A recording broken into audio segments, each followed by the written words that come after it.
My fellow Americans, I am proud to have been voted in as your college success coach here, and I promise to fulfill all the duties and responsibilities that have been laid out before me by our founding fathers, and our mothers, and our brothers, and our little dog, too.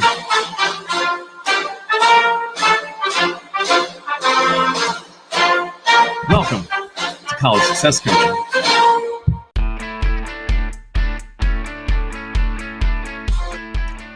All right, that's enough of that. So, thanks everybody for coming in. We have a lot to go over this week. We got some touchy stuff.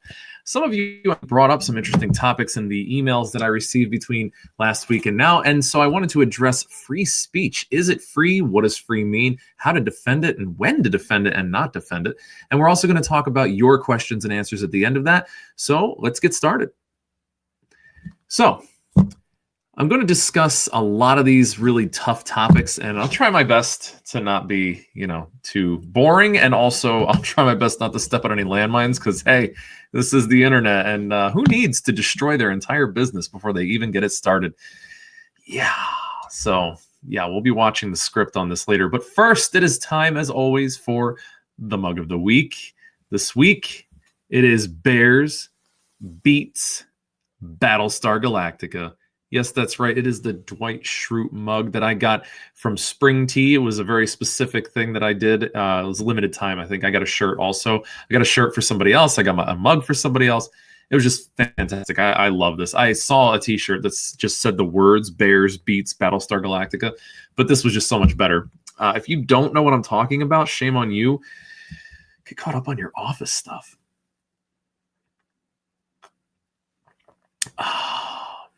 Fact, this coffee is delicious. Michael! So that's the mug of the week. I'm really excited to have everybody here to discuss some of these intro. Hold on. I will get to some of these questions and answers too, I promise you, but I really want to go over the other things first. And as always, the first thing that we need to talk about is the article of the week.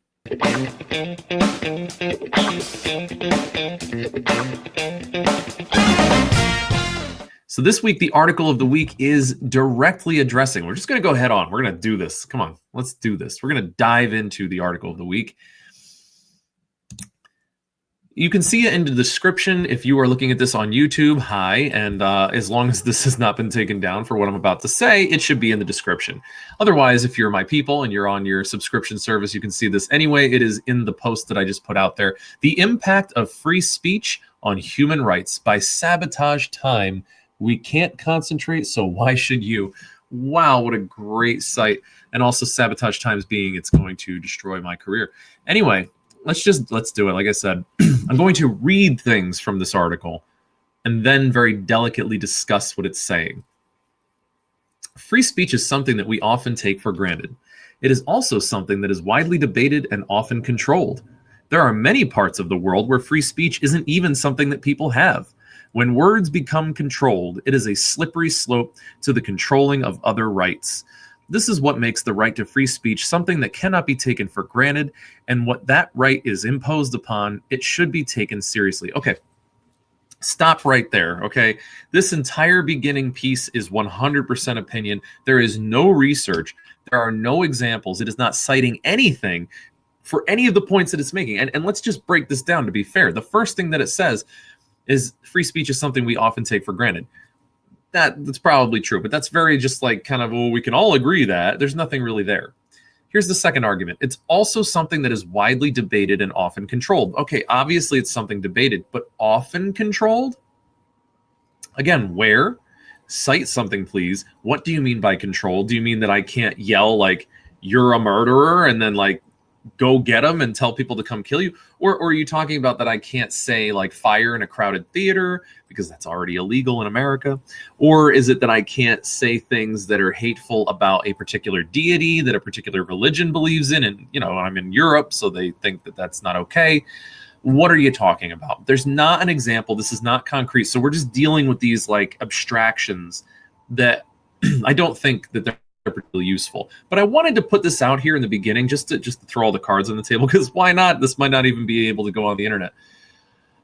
I wanted to say that this is the kind of thing that you will see. You'll either see this very broad, abstract discussion on free speech in general as a concept, or you will start hearing people get very sharp and very focused on very specific aspects of speech. And usually it's pretty easy to see where people fall on the issue based on that. I'm going to continue. This is not me. There are many parts of the world where free speech isn't even something that people have. Okay, again, where? And what do you mean not something that people have? Like, are they literally being shut down and killed, like in North Korea or in China for, having their internet censored, or their political prisoners like the gulags were? And is that what you're saying? And again, can you cite some things? Because I may understand all of this. I may understand and know the historical insights, and I can just kind of know what the author means here. But what if I don't? What if I'm like 19 years old, 20 years old, and I'm looking at this going, okay, I don't know what that means, so help me out. This is not very helpful, is what I'm saying. When words become controlled, it is a slippery slope to the controlling of other rights. Maybe, but again, cite me something. So are you talking about taking away people's right to speak out and then eliminating their right to property, or taking away their guns and then putting yellow stars on them? Like, what are you talking about? Again, I know the historical context, so it makes sense to me, but where are you helping new readers with this? This is what makes the right to free speech something that cannot be taken for granted. I guess that's an argument, but okay. And when that right is imposed upon, it should be taken seriously. I mean, as opposed to being lighthearted about any of your rights being imposed upon. So this whole paragraph, I think, sets up for the tone of this article, which is sort of self-assured and not very helpful and contrived and abstract. So just to be clear, that's the intention of the people writing this, but it was probably one of the better articles that I saw on this. So, I mean, that's really kind of saying something. But it does have some helpful hints on how to defend and define free speech. So let's get into that. Free speech defined. The idea of free speech is often actually misunderstood. Sure. People seem to think it means they can say whatever they want and nobody will object. I don't know anybody who actually thinks that. That is interesting, because the whole idea behind free speech is to exchange ideas and open dialogues. So free speech isn't being able to say anything without repercussions. Again, I don't know anybody who believes that. Do you believe that? Put that in the comments section if you're watching this on YouTube. And if you're my people here, can you please put this into the questions and answers? Can you tell me if you actually believed that free speech meant saying whatever you want and nothing happens to you? I mean, that's just, to me, that seems like such a, not even juvenile, like such a infantile way of looking at free speech. Like, free as in it doesn't cost you anything, right? Anyway. And part of this is funny because I know what some of you have said about this topic, and I'm going to go into that later, but so you know why this is so ridiculous. Okay, free speech is the ability to express your own thoughts and ideas while also respecting that others may do the same. That's also not what free speech is. So now they're defining it as the ability to express your ideas and thoughts while also respecting that others may do the same. That's not free speech. That is living in a civil society or equality of free speech. But free speech itself, simply, in terms of the Constitution, and I urge you to get a Constitution, get something. You know what? I might even have one. Hold on. Let me see if I can find one for you.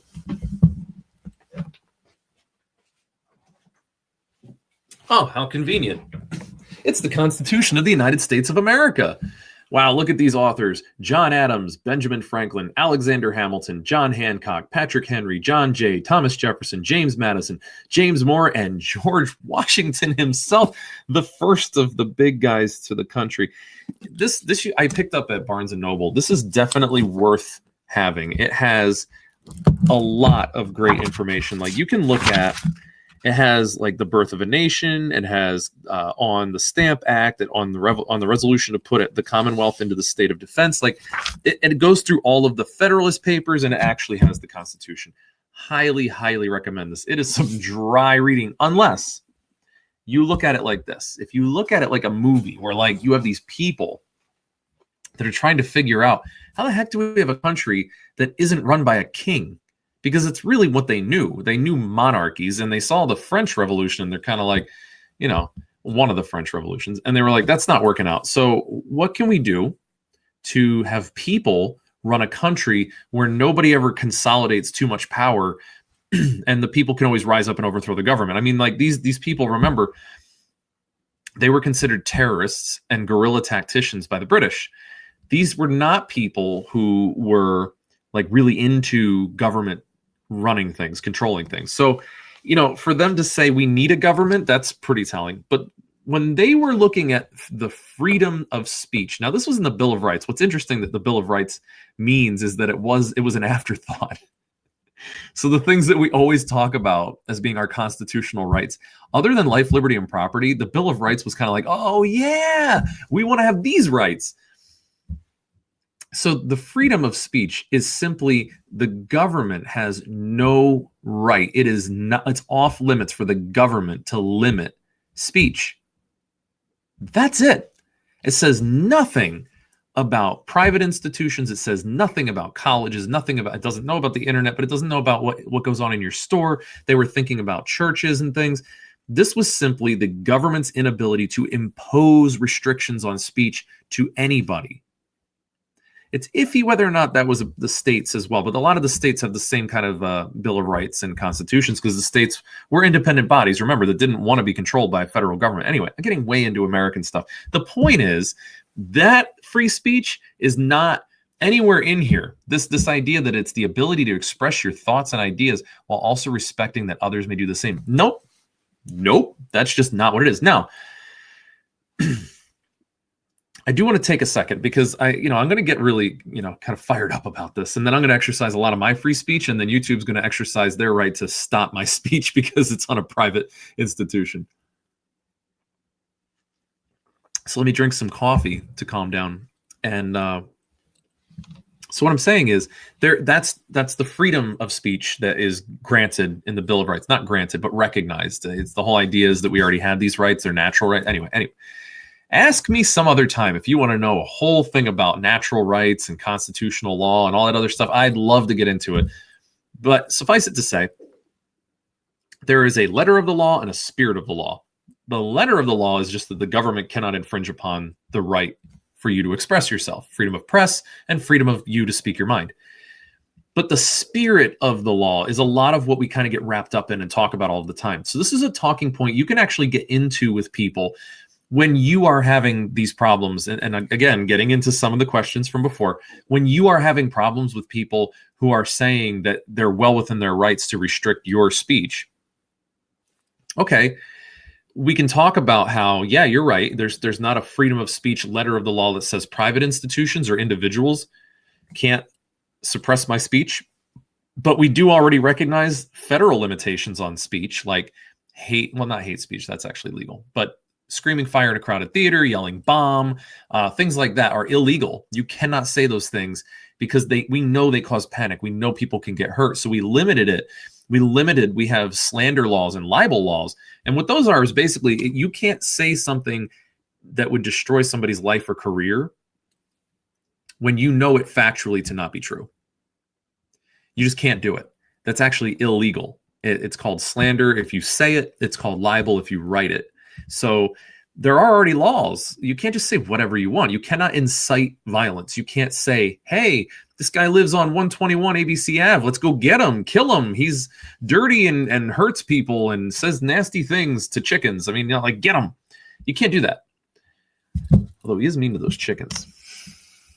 Never go to a place that says 1, 2, 3 and ABC. It's either Sesame Street or you're going to hit up Do Re Mi soon after that, and you're going to be all of a sudden whisked away to the sound of music, and that's a horror movie, actually, if you think about being in it. And actually the end of it, come to think of it, that's a really sad movie. The point is, I want to delineate between the letter of the law and the spirit of the law, and also that we live in a free society, so it's important to be able to define your terms and not get caught up in something that you're clearly going to lose. You're going to lose an argument where you just say, we have every right to say what we want. No, that's not true. There are limitations. Own up to it, recognize it, and be able to speak intelligently about your understanding of why certain rights are limited. then you can move on and have a more productive conversation. People hate it when they're being told something they know to be patently false. So when you tell somebody, I have every right in the world to say whatever I want, and I know anything about the Constitution, I'm just going to be like, dude, you don't know anything. We can't talk. We just can't even have a conversation. So anyway, many countries have laws regarding free speech. Okay. In the US, it is a fundamental right granted by the Constitution. Again, not really granted, recognized. We don't have rights that are granted. We don't have positive rights. We have what are called negative rights. If you look at our Constitution and Bill of Rights, it's really more about what the government cannot take away. So the government shall not infringe upon a free press. It's not like the government magically gave you the right to say what you want to say. Like it's the idea is that we were born with these rights. They're natural rights. The government is only there to safeguard those rights, not giving them away like, oh, well, we're going to come up with a new right. Everybody has the right to swords. Schwartz, everybody gets them. S words for everyone. Anyway, the United Nations also has a stance on free speech, although if you know the thing that I referenced earlier, they're not so hot on the free speech thing. The Universal Declaration of Human Rights includes a section on free speech, and it was signed by member countries. Ooh, it was signed and everything. It offers protection to the right to enjoy the freedom to speak and share ideas. Speak and share ideas. That's pretty limited. What ideas? What's the limit on ideas? What is an idea? Am I talking about ideas, or am I making statements? Am I making a judgment? Am I making an accusation? Those are ideas. Should I be able to share those? I have an idea. My idea is I'll shout fire in a crowded theater. So it's a lot more complicated than that. In other countries, though, this freedom doesn't exist. There are terrible penalties for saying certain things. Again, so vague. And people can be silenced, especially on topics the government doesn't want to have discussed. Almost like in North Korea, where you can't really talk crap about the fact that you're eating dirt. It's not a good scene there. Anyway, if you're from North Korea, I'd love to hear from you. Throw in the comment section, how is it to be in a country where there's not free speech? Because it's hard to know what it's like someplace where there's an absence of something that you're so used to. So it'll be interesting to know. Let's throw that in the comments.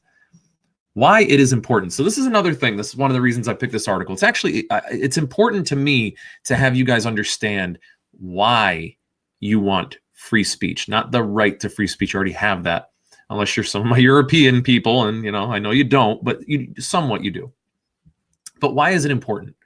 Understanding what free speech is, though, isn't enough, even though they don't really understand it. It is equally important to understand why the freedom of speech is so important.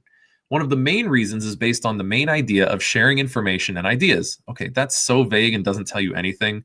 Being able to speak freely enables people to share and gain knowledge. True, that's helpful, but not necessary.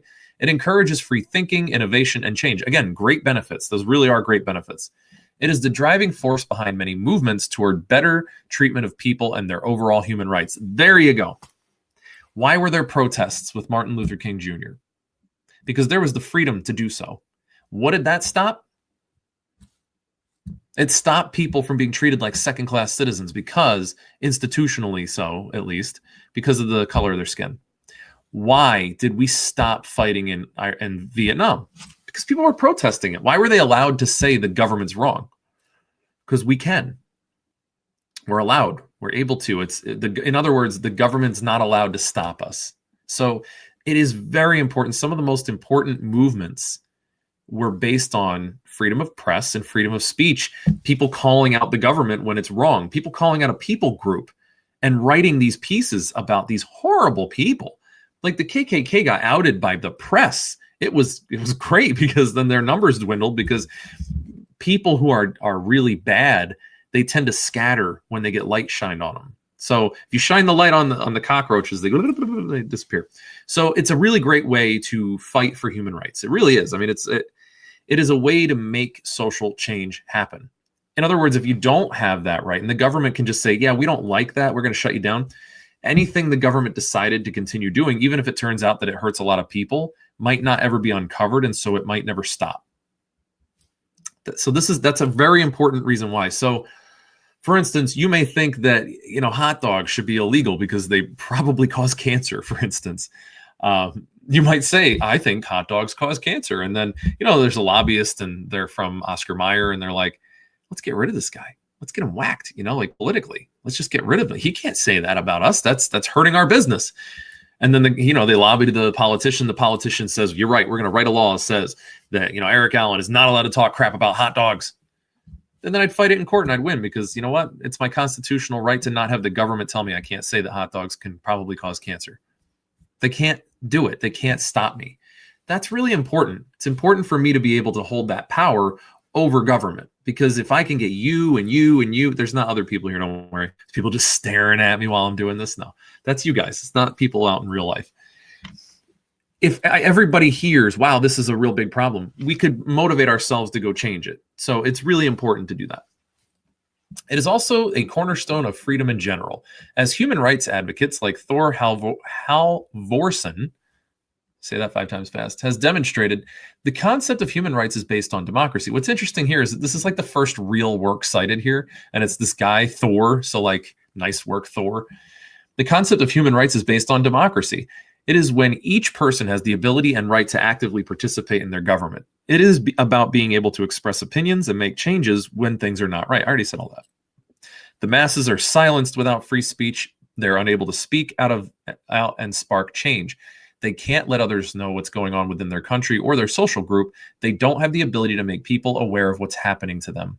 This lets a ruling body or dictator take complete control. Exactly. I was just saying that. I'm smart. How it can be denied. All right. So this is where, the sticky situation is.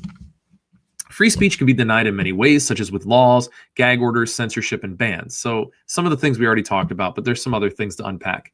How the right is denied often really depends on the goal of whoever's trying to do it. So that's not really what makes something mechanically denied one way or the other. Let me just run through them. The rest of this paragraph, by the way, is completely useless and totally opinion, because when you start to see like motives being put in play, where it's like, oh, well, it's much more sinister when they do it like this. Like, I'm not interested. But let's go through. Laws that limit free speech really have to be agreed on by like everybody, because anybody could simply say, nope, that's not constitutionally correct. And they could go to court and they'd probably win it. So like, I keep going back to yelling bomb or fire in a crowded theater, because any crowded room, public area where you try to create a panic, it's understood in the whole country that that's a bad idea. So even though technically you should be able to do that, like, in other words, there should not be a law against that, there is. So there shouldn't be, and there is. Just, if you're worried about that not being fair, you can go back and look at one of my other articles where I talk about how life's not fair, FYI. Gag orders. So that's different. That's like you are ordered to not talk about something temporarily because it's going to affect something. But a gag order is typically temporary, and if it's not temporary, it's about something that's usually classified or that was private, that you engaged in, that you volunteered for. So that's not as big of a deal. You would know if there's a gag order on you. Censorship, which that's the really big piece here. And censorship, we got to really think about, like, what is censorship? Is censorship just when the government says you're not allowed to talk about this? Or is censorship any censor? Is it any time somebody is preventing you from expressing yourself, or they're punishing you for expressing yourself? Not that there's a consequence for your action, but that they're punishing you simply for expressing yourself at all. That's where we could have a real conversation. We'll get into that later. So then there's bans, and there's absolutely bans. There are bans on all kinds of crimes and things that you can do, but there are not really bans on speech. There's just not. So that's not really accurate. There's not just a full-on ban of a type of speech. Not legally anyway, at least not federally. We could talk about that. Throw me a comment if you disagree. I'm more than happy. We'll make a bet. Like, we'll do it for money. Like, get some extra cash. Anyway, effects when free speech is forgiven. Basically, they say it gets really bad. The last line is really important. It's very easy to think that limited free speech is no big deal. However, if you pay attention to the areas in the world where this isn't a right, you can more easily understand how important it is. Free speech isn't just about being able to say what you want. It is about being able to keep a society thriving and alive. Again, like, coming to so many conclusions without any evidence. Like, at least point us to some things that we could have people go look at. Do you want some examples of what happens when there's not freedom of speech? Look back at Soviet Russia. Look at Mao's China. Look at current China. Look at North Korea. Look at a lot of times, like with Venezuela, there was a lot of times where people were being silenced. Anywhere in history that you look at people being silenced, there's a reason why they're being silenced, because usually somebody's trying to go, help, and then they're being held back. So there's some examples. Go look them up. Seriously. Like, I hope that's more helpful than just like, this happens in places, and when it happens in places, it's bad. Like, it is bad, but I gave you some things you could really look up. So please look them up, because it is really important. Anyway, that is the article of the week. Thanks very much, guys, for sticking around for the article of the week. I am not going to turn this into a rant of the week, and there's a lot of reasons why I'm not going to, because that would probably cause a lot of problems. But I will answer your questions. So the big one that I was sent was about free speech, and it was basically like, there is a group on campus that is telling me that we can't say certain things because they're banned or they're not allowed, and we were basically being called racists and bigots because we thought that free speech was important, and we were trying to have like a protest to get the ability to speak freely. And so what I asked was, well, what exactly, what's your agenda? What are you trying to push through? And they said nothing really. They don't have an agenda. They were trying to support other students on campus's ability to debate and have differing opinions. So I'm not going to give away the campus, and I'm not going to give away names, and I'm really not even going to be too specific about who said it, because I want to protect them. But listen, if you are in a campus, if you're on a campus where you are having this problem, where you're not sure how to communicate with people that you want to have the ability to express different ideas, like college, and have those debated, and you'd love to have them debated, but you don't really want to get crushed and called like a Nazi, have somebody from one of the groups on campus, either a free speech activist group or usually the college Republicans or the libertarians on campus, have them reach out to me, Eric Allen at collegesuccesscoaching.com. I'm more than happy to come down for a day or two, do a few workshops on how to have a more productive dialogue with people on campus, where you show understanding of what they're trying to say, they want to not see on campus in terms of expression, and still be able to express, but this is what we would like to still feel free to be able to express. And really what I mean is bad ideas. And just to be clear, there are bad ideas. There are ideas that are great, and there are ideas that are okay, and there are ideas that are good. There are ideas that suck. I would love to be able to have that talk with you guys. No problem at all. I will come. I will do a talk. Really, all I need is basically like airfare and a couple bucks for food. I'm not going to go crazy. I just want to help. I want to bring good conversation to the campus. So think about that. Like, don't just sit in silence. Like, go talk to these people. If you're having trouble, go to the assistant dean and say, I'm not safe. I don't feel secure in just being able to say what I want. I don't know what to do about it. Is there a group that you could point me to where I could feel safe to have opinions debated and discussed, because I'm not sure what I think about certain things? And that could be philosophical, by the way. It could be religious. It could be about a lot of things. It does not have to be political. Politics has really poisoned so many things. And I know that I made fun of it because I was just being elected in the beginning of this episode, but really, like, I get that it can't be everything. There has to be something else that you talk about, think about, care about, worry about. It cannot be all about politics. Even like when I look at this and I'm reading it and I'm going over it again, I look at it as kind of like this exciting tale of history, not politics. It's like separate. Those people had no clue that Twitter was going to exist. No clue. And so, and I guess maybe this is going to get a bit ranty. I'm sorry. I can't, people have such bad ideas about free speech, on both sides of that issue, the many sides of that issue. We're always free to choose. And I say this all the time. You are free to do whatever you want. Be ready for the consequences. So if you had a gun to your head and somebody said, tell me I am God, tell me I'm king of the universe, and that you beg for mercy, you could say no and get shot. Or at least risk getting shot. Maybe you won't even, who knows, but you could take that risk. You are absolutely free to. Your mind is not being controlled. That doesn't mean you're not being coerced by gunpoint. It doesn't mean that person's not crazy. It doesn't mean that you couldn't think for a second, if I just tell him that, I could probably go free. Although if he really is crazy, it's probably not going to be that easy either. So my point is, you always have choices. Freedom to choose, freedom to speak, freedom to do all these things doesn't mean it's always the best idea, or at least the most advantageous for you. Really, that's what I mean. Sometimes it's better to exercise some caution about what you're going to say, because maybe if you have an agenda, like let's say you really want to change somebody's mind on something, maybe the best way to do that is not by being as crass and brutal as possible, because it usually repulses people, makes them turn away, and makes them think that you're just kind of a jerk. But maybe the best way to go about it would be to talk with them about other things and then walk with them toward where you would like to see them go with their mindset. I have changed more minds. I have helped people to see both sides of issues and see more truth by walking next to them and understanding and learning the way they like their language, like their culture, not just their language.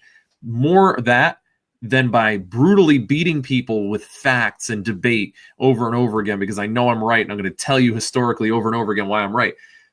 I've really not changed any minds doing that. It feels good. It's fun. You know, you're like, oh, I own that guy, but it doesn't change anything. If your real goal and objective by exercising your free speech is to change people's minds and make them more aware of things that make the world great and make life great and make things go well, you would be cautious about how you approach somebody that thinks differently than you.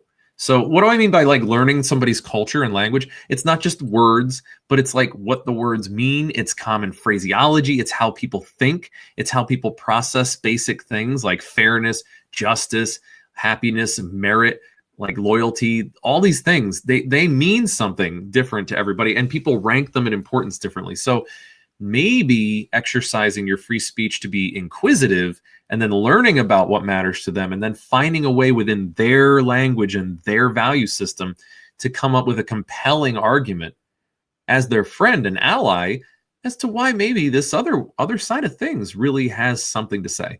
Because otherwise, if we're not trying to figure out how to talk to each other and we're just yelling back and forth at each other, this stupid stuff is just going to keep getting worse and worse. I get so many messages from people talking about how they can't say anything on campus.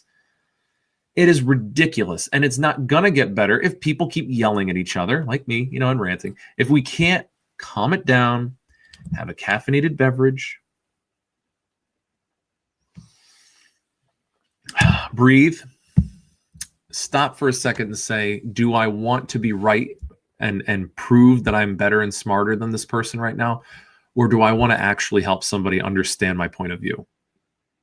So while the article that I read to you was pretty terrible and it thought free speech was that, even though that's not what free speech is, it's a great way to exercise it. And I encourage you to do so. So that's my rant and rave.